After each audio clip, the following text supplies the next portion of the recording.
become your uncle. We are honoured today to have Sister Amina Inloes here.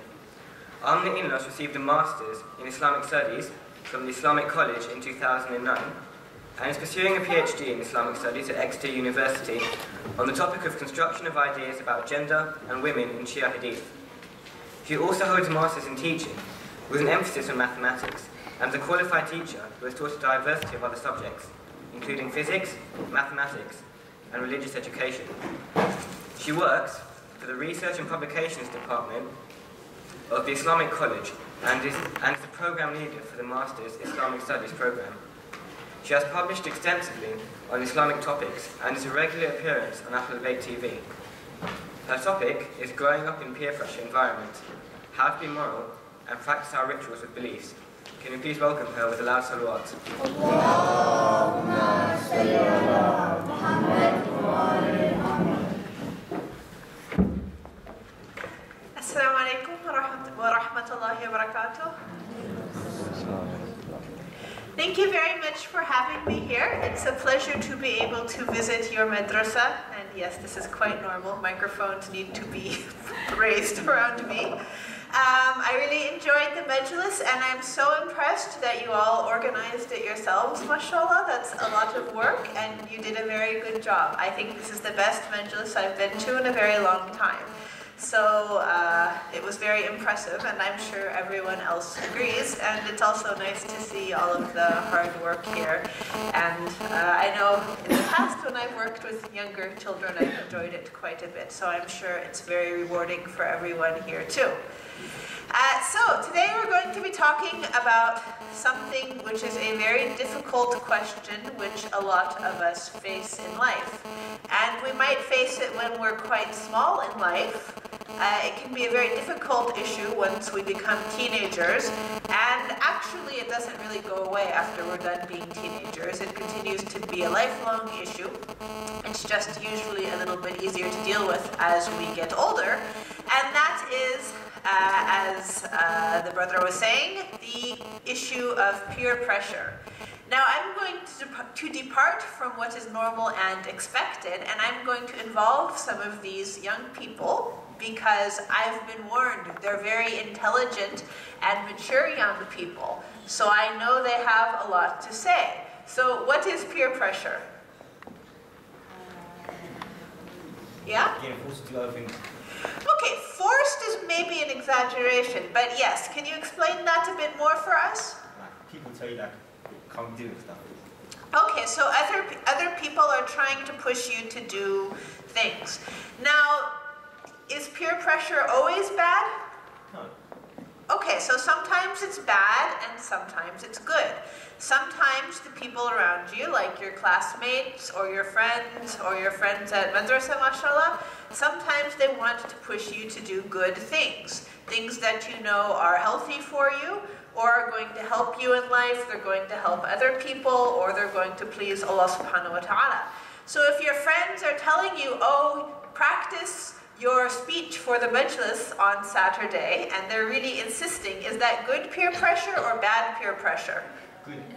Yeah, so sometimes people can give you good peer pressure, but that's not what we're really going to talk about today. We're going to talk about the bad kind, when you're around people who are encouraging you to do things that you know are wrong, or that you know Allah subhanahu wa ta'ala will not be pleased with, or that are not good for you. And actually all of these are the same, because if we do something that is bad for us, like not studying, for example, or other things which are even worse, we know that these also displease Allah, because He wants us to take care of ourselves and do things that are good for us and good for society. So, the way we're going to talk about this today is I'm going to give you a 5-step plan for how to deal with bad peer pressure. Of course, I hope, inshallah, you only have good peer pressure, but this is part of life. There's good and there's bad. So I'm going to tell you 5 steps, and I want you to remember these steps.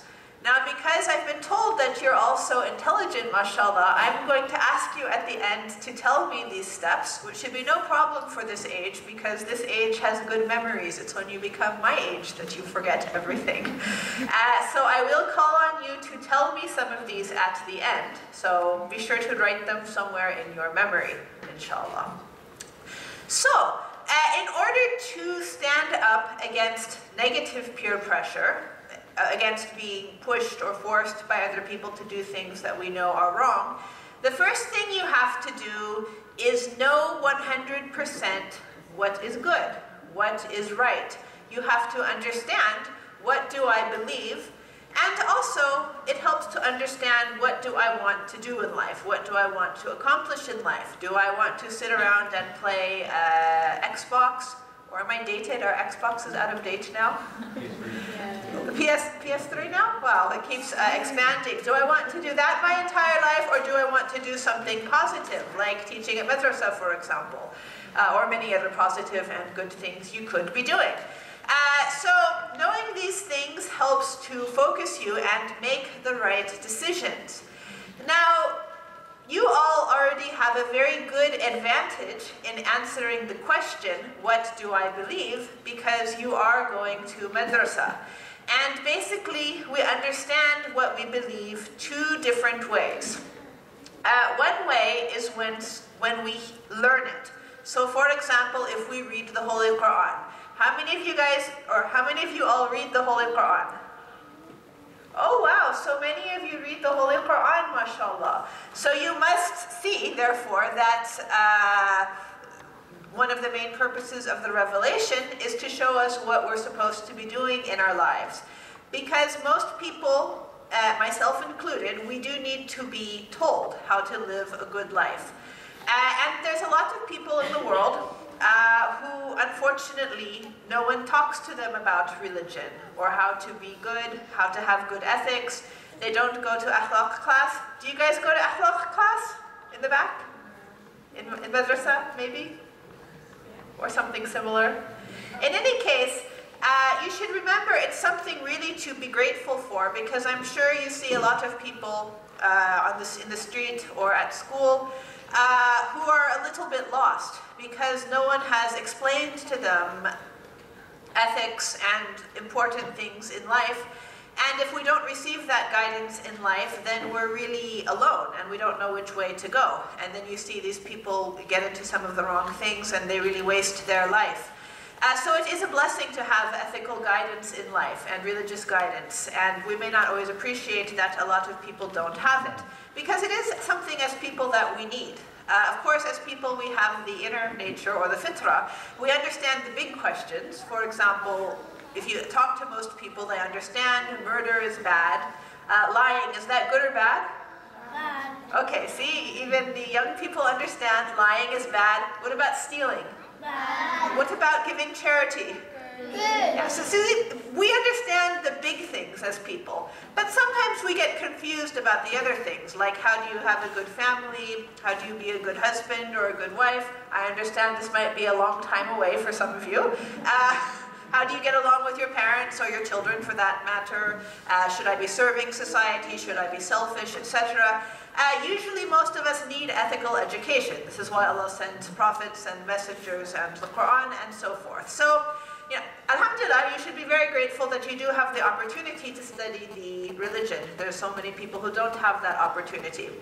But there is also an inside part too, to what do I believe.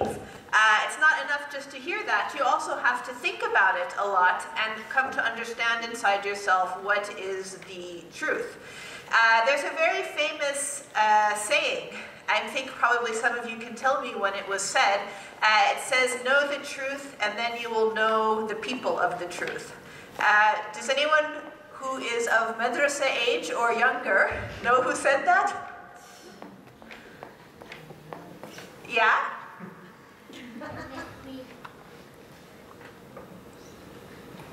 What's the first letter of the name, maybe? I guess we're too young for letters. What? A. Zeren. Adam. You want to guess?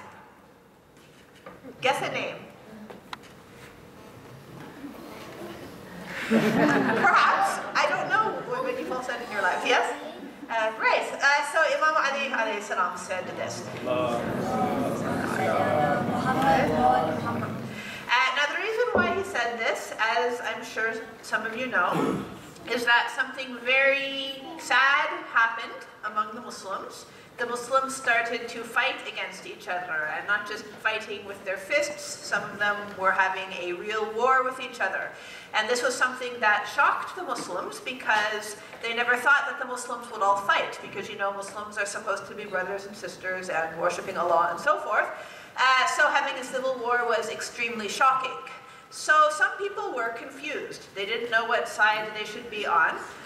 Someone came to Imam Ali alayhi salam, and he said basically, I don't know what I should do. Okay, another salawat.